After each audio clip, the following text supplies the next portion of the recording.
당시 상황이 얼마나 불리했는지 하늘에서는 독일의 비행기로 또 바다에서는 독일의 잠수함이 이 영국의 군함들을 침몰시키기 시작을 했습니다. 만약 이 전쟁에서 이 영국군마저 독일군에게 밀려나게 되면은요, 영국은 물론 유럽 전체가 이 독일군의 손아귀에 넘어가게 되었던 그런 절체절명의 위기 상황이었었습니다. 이런 위기 상황에서 당사자였었던 영국 황실과 그 당시 수상이었었던 윈스턴 처칠은요, 아주 이해할 수 없는 결단 하나를 선언합니다. 그날 하루 종일 모든 영국의 국민들이 자신들의 일을 내려놓고 하나님 성전 가까운 교회에 찾아가 오직 하나님께 부르짖으며 기도하도록 기도회를 선포한 것이었습니다. 그날은 영국의 여왕도 처칠 수상도 그 온종일 웨스터민스터 교회 예배당에 앉아 전심으로 하나님께 기도를 했다고 합니다. 하나님 믿고 섬기는 이 나라 이 민족을 지켜달라고, 이 유럽의 신앙의 자유가 올 수 있도록 하나님 붙들어 달라고. 근데 놀라운 것은요, 이처럼 상식적이지 않았었던 이 영국 수상의 결단이 영국과 세계의 역사를 뒤바꿔놓는 출발점이 되었다고 합니다. 그날 하나님께 교회에 모여 전심으로 부르짖었던 온 국민들의 기도를 들으셨는지 하나님은요, 기도회가 시작되자마자 그 치열한 전투지, 독일군들의 맹렬한 전쟁 속에서 이 후퇴하던 그 지역에 몇 날 며칠 아주 유례가 없었던 이 폭우를 쏟아 버리신 겁니다. 그렇게 이 며칠 동안 비가 쏟아져서 강력하게 밀어붙이던 독일의 전차들이 이 진흙탕 속에 빠져 전진을 할 수가 없었고요.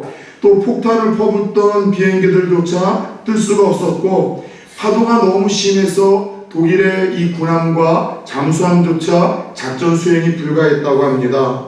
영국 군인들은 순간 자신들을 위해서 기도하고 있는 국민들의 기도를 하나님이 듣고 도와주신다라는 확신을 갖게 되었고, 이 기회를 놓치지 않고 밀어붙임으로 역전의 기회를 만들어 오늘날 그 영국과 또 독일군의 2차 전쟁에서 그 모든 성패를 가르게 되는 이 전쟁을 승리로 이루게 되었다는 것이죠.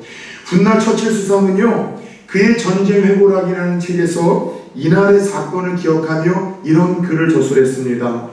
1940년 9월 15일은 영국이 독일과 가능성 없는 전투에서 하나님의 도우심으로 특별한 승리를 거둔 결정의 날이었다 고백을 하고 있습니다.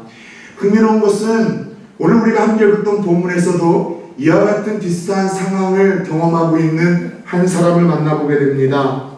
바로 유다의 왕이었었던 여호수밧 왕과 그 여호사밧 왕 시대에 함께 했었던 유대 민족들이었었습니다. 어느 날 여호사밧 왕은요, 하늘이 무너지는 소식을 듣게 됩니다. 그 유다 근처에 있었던 암몬과 모압과 마온이라는 세 나라가 연합을 해서 이 유다 땅을 침공해 온 것입니다. 이런 상황 속에서 왕은 고민에 빠졌습니다. 우방국의 도움을 청해서 이렇게 한번 협조를 구할까? 아니면은 싸울 힘이 없는데 항복을 해버릴까? 그것이 아니라면 자존심이 있으니까 모든 군인들을 모아다가 최후 동원과 함께 전쟁을 펼쳐볼까? 그러나 현실은요, 싸울 수 있을 만한 현실이 아니었었습니다. 왜냐하면은 이 당황스러운 상황에서 유다의 배경이 이런 배경이었었어요. 얼마 전에 아람과의 전쟁을 치렀고 그 아람과의 전쟁에서 철저하게 패한 후였었습니다. 그래서 물리적으로 이 세 나라가 연합하여 들어온 이 전쟁에서 대항할 힘이 유대민족과 여호사밧 왕에게는 전혀 없었어요. 게다가 민심은 흉흉했었죠. 오늘 그 여호사밧이 이런 상황 속에서 느꼈던 그 막막함, 절망감, 그 두려움이 얼마나 컸는지 오늘 12절 말씀을 보면은 다음과 같이 고백을 합니다. 자, 여호사밧이 가지고 있었던 막막함과 두려움이 어떠했습니까? 12절을 보십시오. 우리 하나님이여 그들을 징벌하지 아니하시나이까? 우리를 치러 오는 이 큰 무리를 우리가 대적할 능력이 없고 어떻게 할 줄도 알지 못하옵고. 따라서 해봅시다. 어떻게 할 줄도 알지 못하옵고 예, 여호사밧 왕이 이 막막함과 두려움 속에서 내뱉었던 하나님, 이 상황 속에서 내가 어떻게 할 줄도 알지 못하겠습니다. 여러분, 이 고백이 오늘 함께 나눈 이 말씀의 제목입니다. 살다 보면은요, 오늘 위기와 절망 속에서 여호사밧 왕이 토해낸 이 신음, 이 탄식이 우리에게도 너무나 익숙하지 않습니까? 살다 보면 하나님을 믿고 예수를 믿고 살아도요, 정말 어떻게 할 줄도 알지 못할 만한 상황과 위기가 우리의 삶에는 얼마나 많이 맞닥뜨리게 되는지 모릅니다. 잘 나가던 사업이 어느 날 갑자기 휘청대리기 시작을 합니다. 문제 없었던 내 건강, 다른 건 몰라도 건강만큼은 자신이 있었었는데 어느 날 병원에 가보니까 당장 손 쓰지 않으면은 큰일 나는 이런 지병이 있다라는 충격적인 선언을 듣게 됩니다.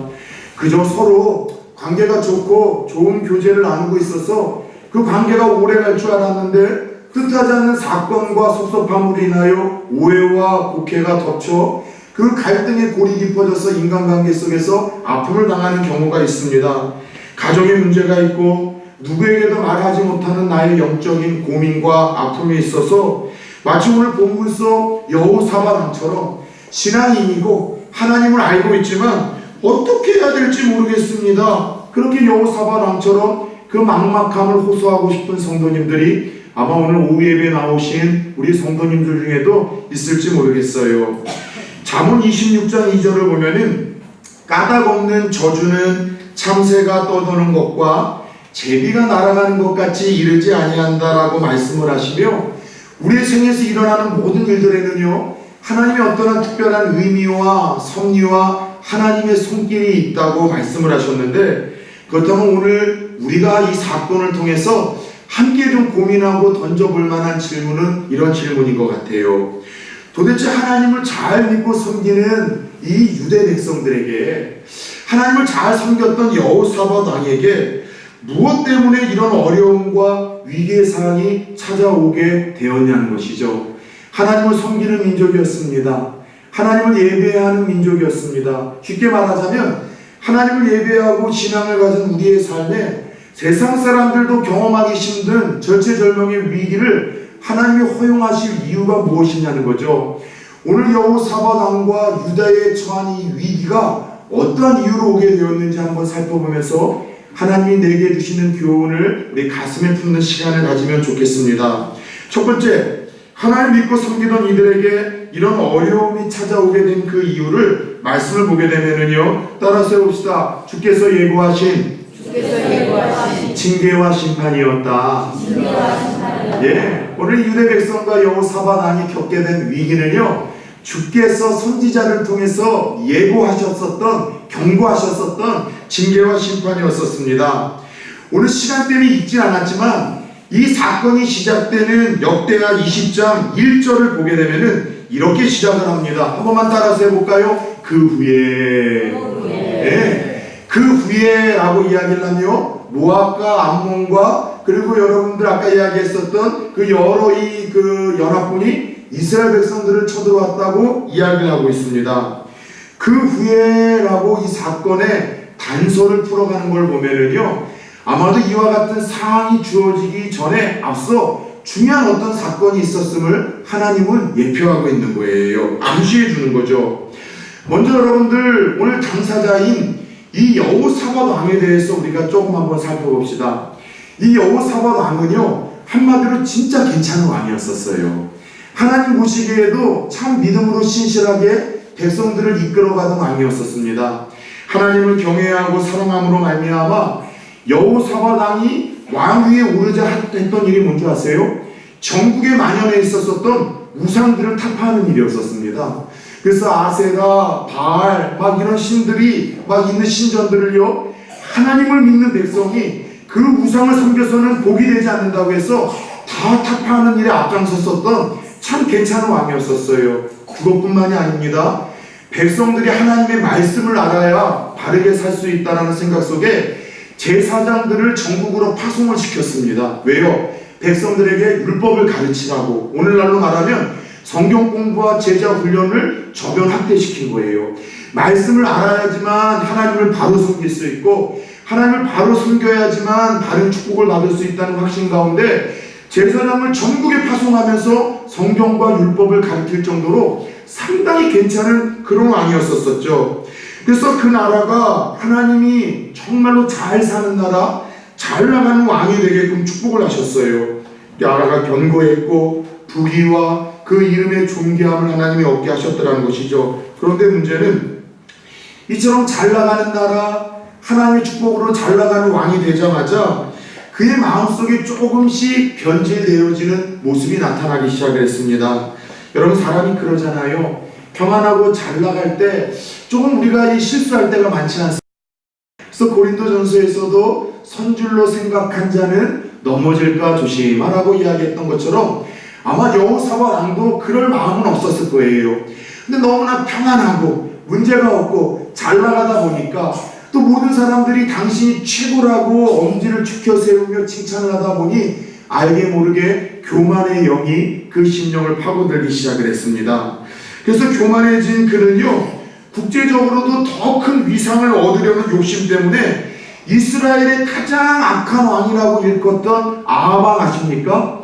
그 당시 이스라엘은요, 우리나라처럼 북이스라엘과 남유다로 이 작은 땅덩어리가 남북으로 나눠졌어요. 북이스라엘은 우상숭배가 조금 더 심하고 하나님 앞에 범죄함으로 일찍 멸망을 했죠. 남유다는 그래도 신앙의 정통성을 가지고 하나님을 잘 섬겼었던 그 나라였는데, 그 북이스라엘의 왕들 중에 제일 우상숭배가 심하고 하나님이 제일 미워했었던 왕이 하나 있었는데, 따라서 해봅시다. 아합 왕. 예. 근데 그 왕만 싫어했던 것이 아니라 부창부수라고 그 아합 왕의 아내도 유명한 여인이에요. 이세벨이라고 들어보셨습니까? 그 북이스라엘이 우상숭배에서 멸망을 당하는 일에 있어서 최고로 앞장섰었던 왕과 그 여러분들 왕비였었는데, 그들의 딸과 정략결혼을 시키고 말았던 거예요. 이 여호사밧 왕이요. 그리고 아합의 딸로 인해서 하나님을 잘 섬기던 유다에도요, 우상들이 막 아세라 우상이 들어오고 또 그리고 이런 바알 우상이 들어와서 하나님 앞에 우상으로 범죄하는 이상한 나라가 되고 말았습니다. 게다가 사돈지간이 되었었던 아합 왕이 명분 없는 전쟁을 펼쳤는데, 그 전쟁에 하나님이 말리셨어요. 나가지 말라, 함께하지 말라. 그럼에도 불구하고 인정과 사정에 얽매여서 하나님이 나가지 말라고 했던 그 전쟁터에 가담을 했다가 철저하게 패배해서 지금 나라가 망하게 된 이 상황까지 온 것이었습니다. 결국 역대하 19장 2절을 보면은요, 처음에는 하나님을 잘 섬기다가 우상숭배하고 하나님의 말씀을 거슬려서 불순종했던 이 여호사밧 왕에게 하나님이 선지자를 보내 경고를 하십니다. 한마디로 진노가 있을 거라는 거예요. 제가 한번 읽어드리겠습니다. 역대하 19장 2절입니다.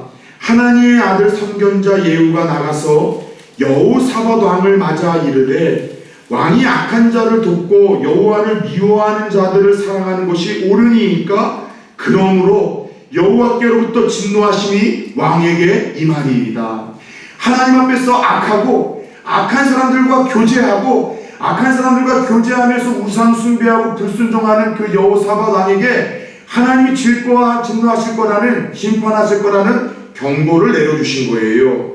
여러분, 따라서 이 사건을 통해서도 우리에게 주시는 교훈이 있습니다.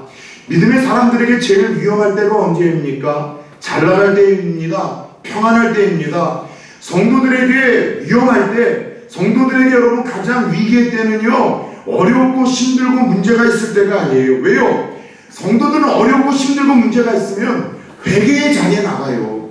어렵고 힘들고 문제가 있으면 하나님 다시 붙들고 하나님 살려달라고 기도를 합니다. 그런데 문제는 하나님이 복을 주셔서 평안하고 문제가 없고 형통할 때, 이때가 가장 성도들에게는 위기의 때라는 거예요. 잘 들어보세요. 다윗 왕. 아니, 따라서 하지 마세요. 너무 열심히 나서 여러분 따라서란 말 안 했어요. 다윗 왕, 시스기야 왕, 우시야 왕, 이들의 공통점이 뭔지 아세요? 하나님 앞에서 인정을 받고 칭찬을 받았던 믿음의 왕들, 성군들이었었습니다. 여러분, 유다 땅에서. 그런데 또 공통점이 하나 있다면 다윗과 히스기야와 우시야는요, 초반에는 하나님을 잘 섬기고 우상숭배를 타파하고 그렇게 하나님을 경외함으로 큰 축복과 영예와 나라의 부국강병을 이룬 왕들이었었지만 결국 잘 나가다가 범죄해서 하나님의 진노의 대상이 됐었던 이들이 다윗과 히스기야와 우시야였었습니다. 어렵고 힘들 때는 하나님 잘 의지했어요. 잘 나가고 평안할 때는 문제는 하나님이 형통한 삶을 허락할 때 그때 넘어지고 쓰러졌던 쓰디쓴 공통점이 이 세 왕에게 있었다는 거예요. 사랑하는 여러분, 우리 사건을 통해서도 우리에게 주시는 주의 음성이 들려지기를 축원합니다. 요즘 잘 나가는 분들 있어요?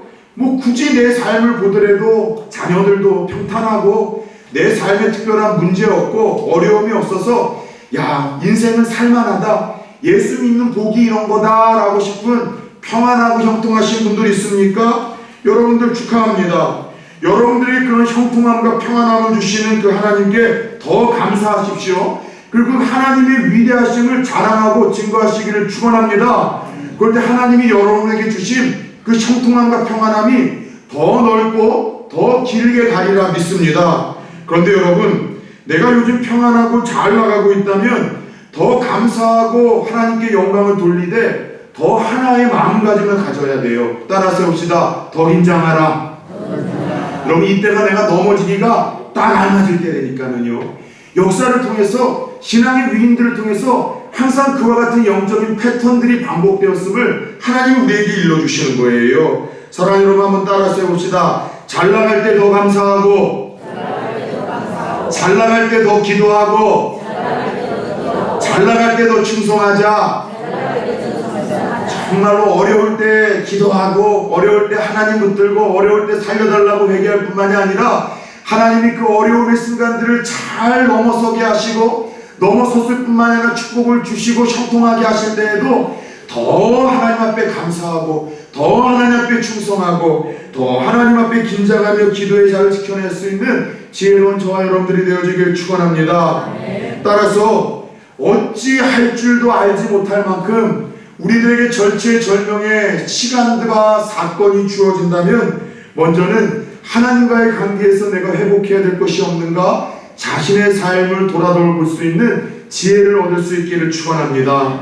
첫 번째, 그래서 여호사밧 왕과 유대에 찾아온 이 위기는요, 아까도 이야기한 것처럼 하나님이 경고하신 심판과 진노였었다는 것이죠.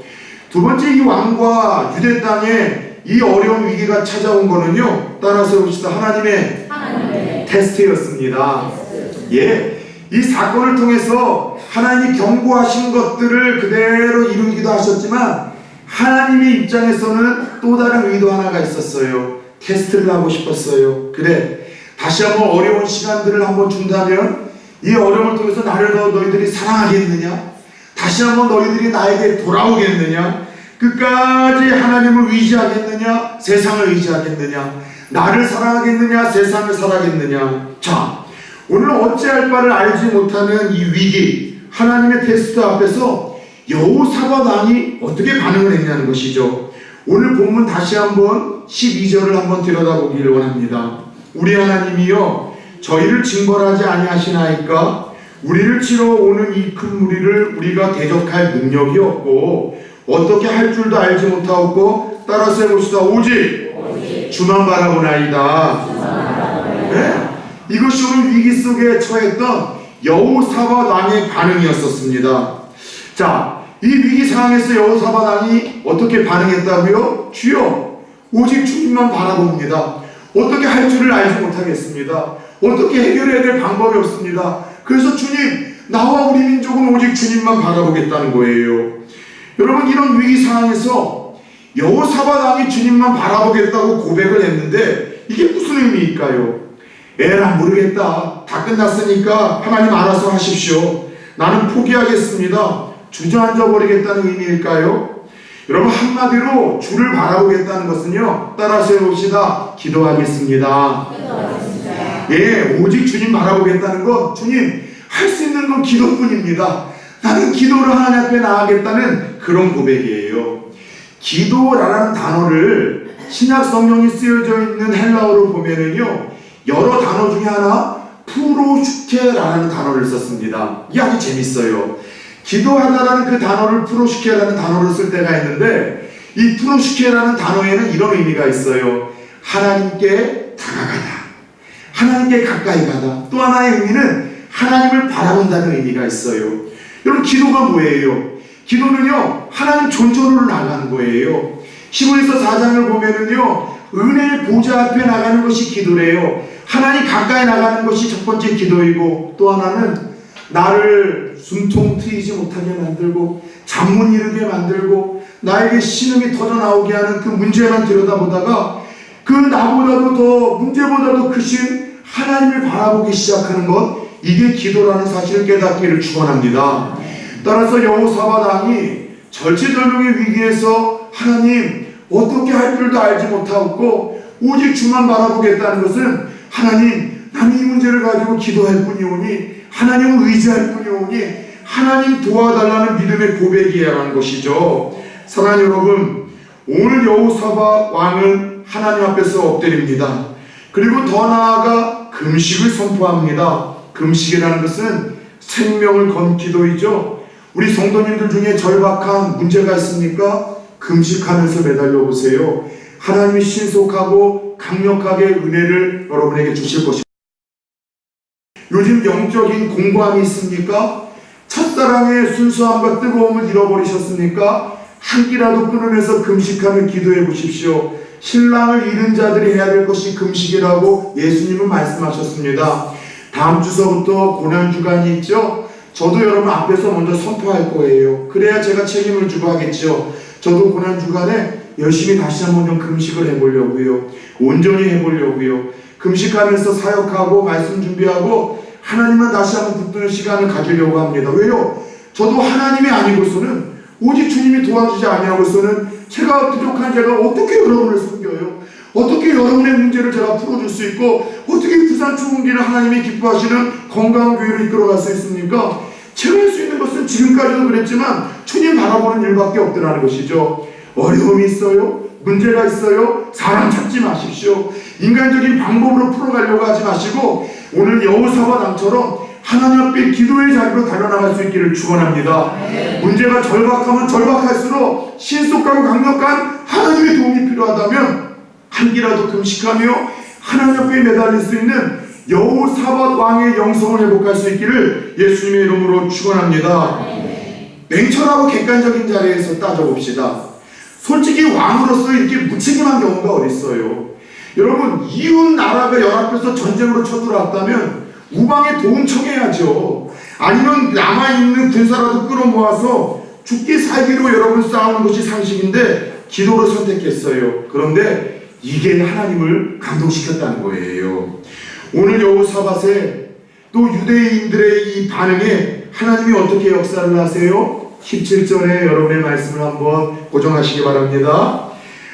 이 전쟁에는 너희가 싸울 것이 없나니 대열을 이루고 서서 너희와 함께한 여호와가 구원하는 것을 보라. 유다와 함께한 여호와가 구원하는 것을 보라. 유대와 예루살렘아, 너희는 두려워하지 말며 놀라지 말고 내일 그들을 맞서 나가라. 여호와가 너희와 함께하리라 하셨느니라 하매. 자, 정말로 비상식적이고 무책임해 보이는 한 나라의 왕이 선택한 이 반응, 기도의 자리로 하나님을 의지하는 이 모습에 하나님이 무엇라 말씀을 하시고 반응을 하세요? 한마디로 승리를 약속해 주고 있어요. 그것도 한 번이 아니라 하나님의 의중을 담아서 계속해서 반복해 주고 있어요. 얘들아, 두려워하지 마. 얘들아, 놀라지 마. 얘들아, 내가 너희와 함께 할 거야. 얘들아, 내가 어떻게 너희를 구원할 건지, 너희들 앞에서 내가 어떻게 성적해 할 건지, 내가 어떻게 구원을 이룰 건지 너희들이 기대감을 가지고 보라고 하면서 반복적으로 두려워하지 말고 걱정하지 말고 염려하지 말고 내가 대신 싸워서 해결해 줄게 약속하시는 이 따뜻한 하나님의 음성을 들을 수 있지 않습니까?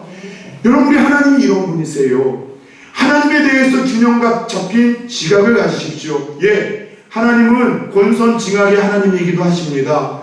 그분이 가지고 있는 그 성품이 공의와 거룩이기 때문에 불순종하고 더러운 회개하지 않는 자녀들에게는요, 이 사랑의 매를 들어서 때리시는 분이에요. 인간관계의 아픔을 경험하게 하시거나 육체의 질병이 오게 하시거나 사업이 어렵게 하시거나 물질적인 손해를 얻게 하시거나. 왜요? 하나님이 자녀이기에, 너무 사랑하기에 잘못된 길은 목덜미를 잡아서라도 때리셔서라도 깨닫게 하시는 거예요. 그래서 많은 친구들이 하나님은 무섭고 두려워하는 분으로만 알고 있습니다. 그런데 그건 반쪽짜리 하나님을 알아가는 지식에 불과합니다. 하나님은 그 공의와 거룩 때문에 상벌 또 징선을 하시는 또 이런 또 하나님이기도 하시지만, 또 그분이 가지고 있는 이 사랑과 그분이 가지고 있는 인애라는 아버지의 성품 때문에 어쩔 수 없이 매를 때리고 그 매를 맞고 우는 자녀들이 회개하고 돌이킬 때는요, 또 언제 그랬냐는 듯이 다가오셔서 눈물 닦아주시고, 너 괜찮으냐? 너무 아프진 않았어? 괜찮아? 그렇게 우리 상처난 거 치료해 주시고 다시 세워주시는 분이 우리 아버지 하나님이시라는 것을 여러분이 한 번도 잊지 않았으면 좋겠어요. 신앙생활이라는 것은 이 두 성품을 가진 하나님을 만나며 나아갈 때 정말 온전하고 건강하고 균형 잡히며 살아가는 것인 것 같아요.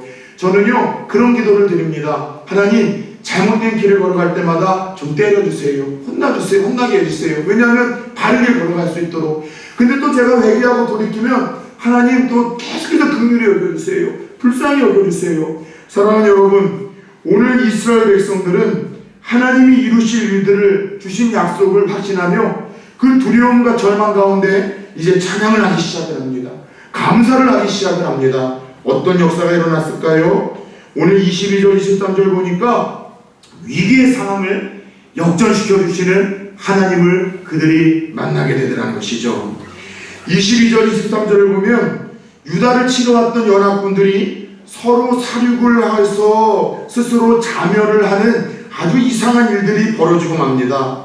결국 하나님이 도와주실 것을 확신하고 감사하고 찬양을 드리던 그들의 믿음대로, 기도하며 하나님을 바라보던 그들의 이 선한 반응대로 하나님이 승리를 경험케 하셨습니다. 원수를 물리쳐 주셨습니다. 문제를 해결해 주셨습니다. 그래요, 회개하는 기도, 간절한 기도, 그리고 하나님이 회복시키실 것이라는 확신 가운데 선포하는 감사와 찬양은 살아계신 하나님을 일하게 하시는 줄 믿으시기 바랍니다. 바울과 신라가 그랬잖아요. 사도행전 16장을 보면 복음을 전하다가 애매하게 잡혀서 매맞고 감옥에 그들이 던져졌습니다. 여러분, 다른 잘못한 것도 아니고 복음 전하고 귀신 들린 자 치료해줬다가 그 주인의 보소로 인해서 매를 맞고 감옥에 갇히게 되었으니 얼마나 억울하겠습니까? 하나님 살아계시다면 이게 하나님 너무나 말도 안 되는 일 아니냐고 따지고 싶지 않았겠어요? 그런데 그런 차디찬 감옥에 매맞고 던져졌을 때 바울과 신라가 뭘 했어요? 그 어둡고 냄새나는 감옥 속에서 하나님을 찬양하기 시작을 했어요. 하나님을 감사하기 시작을 했습니다. 그러자 그 감옥의 문이 열리고 간수가 예수를 믿고 그 가정이 예수 앞에 돌아 나오는 놀라운 역사와 기적이 감사와 도저히 찬양할 수 없는 현장에서 이루어진 찬양을 통해서 하나님 허락하시지 않았냐는 것이죠. 사랑하는 여러분, 요즘 여호사밧 왕처럼 위기가 찾아왔습니까? 어떻게 할 줄 알지 못할 만큼 내게 주어진 문제가 실타래 꼬이듯 너무나 꽉 꼬이고 너무나 심각하게 얽혀져서 풀 방법이 없습니까? 그럼 어떻게 하시겠습니까? 세상 찾아가겠습니까? 사람 찾아가겠습니까? 인간적인 방법으로 풀어가시려고 하시겠습니까? 아니에요.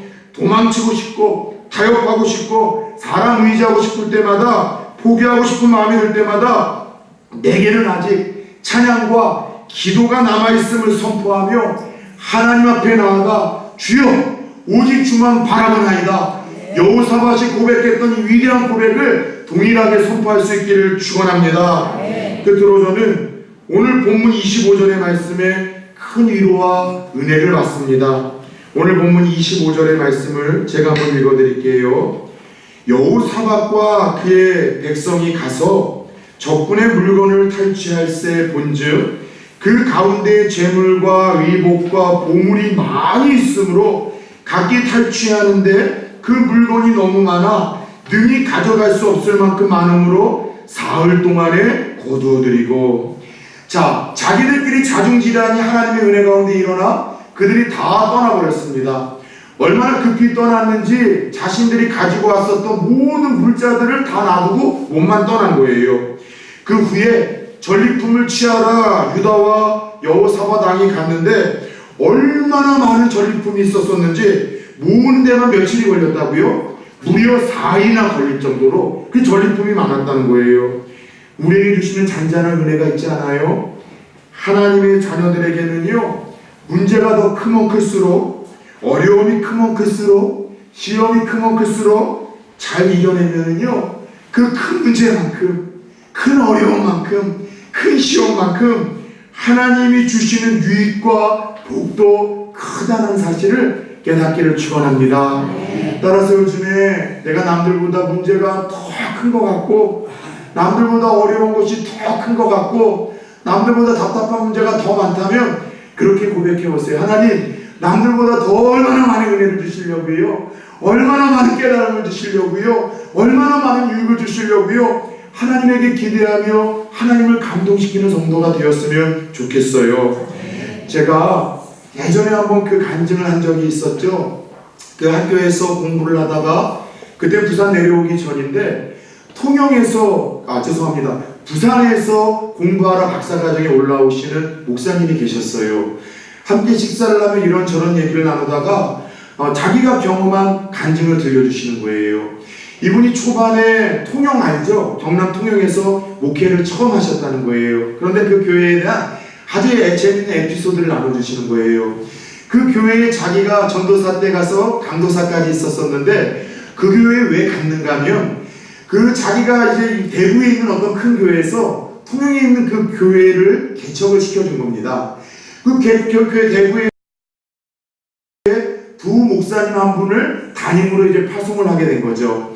그런데 이 교회가 몇 년이 지나도 부흥이 안 되더라는 거예요. 그러니까 목사님이 얼마나 힘들고 낙심이 됐겠습니까? 부흥만 안 된 것이 아니라 교회 담장을 사이에 두고 바로 이 이웃에 정말로 유명한 무당 같은 할머니가 한 분 사시더래요. 이 불심의 심취에 있는. 그래서 예배 시간만 되면은요, 스피커를 진짜 담벼락에다가 교회 쪽에다 대고 불경을 트실 정도로 매번 영적인 싸움이 일어나는 거예요. 이 목사님이 그래도 기도하면서 열심히 전도를 했지만 열매는 없죠. 그 옆집의 할머니의 이 도전과 할머니의 이 핍박은 더 심해지죠. 어느 날 어떤 이유인지 모르겠지만 이 목사님 가정이 자취도 없이 그냥 도망가 버리신 거예요. 그리고 이후로 이 목사님의 소식을 모르게 된 거죠. 그런 가운데 교회는 세워졌고 적은 몇 명의 성도들 때문에 이 본교회에서 난리가 나서 그 교회에 이제 누군가를 또 파송해야 되는데 이 상황을 알만한 사람들은 다 안 가는 거예요. 목사들이. 그러다 보니 이 전도사였던 자기가 하나님 주신 감동으로 그 통영을 이제 가게 된 것이죠. 통영에 갔더니만 진짜 전임 목사님이 왜 야간 도주를 했는지 마다할 정도로 너무나 힘들었다는 거예요. 그래서 정말 하나님 앞에 기도하면서 최선을 다하고 열심을 다하다 보니 하나님이 열매를 주시더라는 거예요.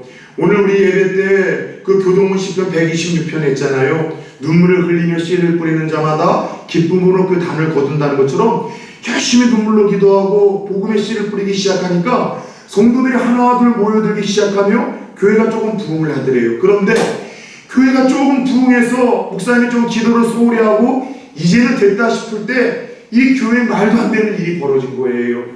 이 교회에 경찰 아내와 그 아이 둘이 이 교회의 세상에 이제 새 가족으로 등록을 한 겁니다.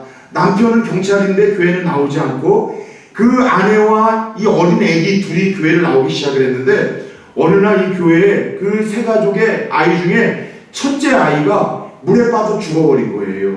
사건이 그렇다는 거예요. 예배를 드리는데 둘째가 자꾸 예배 드리는 엄마의 옷자락을 붙들고 엄마, 형 그러는데 이 엄마는 예배에 집중해야 되는데 둘째가 자꾸 방해를 해서 나가서 놀라고 자꾸 떠민 거예요. 알고 봤더니 교회 앞에 작은 연못이 있었었는데 그때 좀 이제 통영이 잠깐 그렇게 춥진 않은데 추웠었는가 봐요. 살얼음이 얻었는데 그 위에 올라갔다가 첫째가 왜 빠져버린 거예요. 둘째는 그거를 알고서 엄마를 찾으러 갔는데 엄마는 상상도 못했던 거죠. 나중에 예배 끝나고서 이 아이를 찾아보니까 이제 그 물에 빠진 거예요. 죽은 지 여러분 20분이 넘었었습니다. 건졌어요.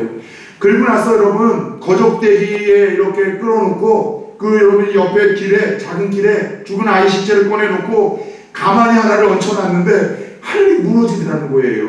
하나님, 이제 하나님이 좀 복을 주시는 것 같았고 이제 하나님이 살아계시다는 것이 통영 땅에 좀 전해지기 시작했는데 이 아이가 죽으면 하나님 이 땅에 복음하면 어떻게 하냐고 너무나 답답해서 그냥 거적대기 그 위에 엎드려가지고 끌어안고 울었다는 거예요. 그렇게 울고 울었다. 20분 정도가 애가 죽었는데 근데 순간 느낌이 이 아이가 뭔가 꽁치락대는 느낌이 들더라는 거예요. 그래도 설마 이것이 자기의 착각이라고 했더니 진짜 숨소리가 들리는 것 같아서 보니까 숨을 쉬는 것 같더래요.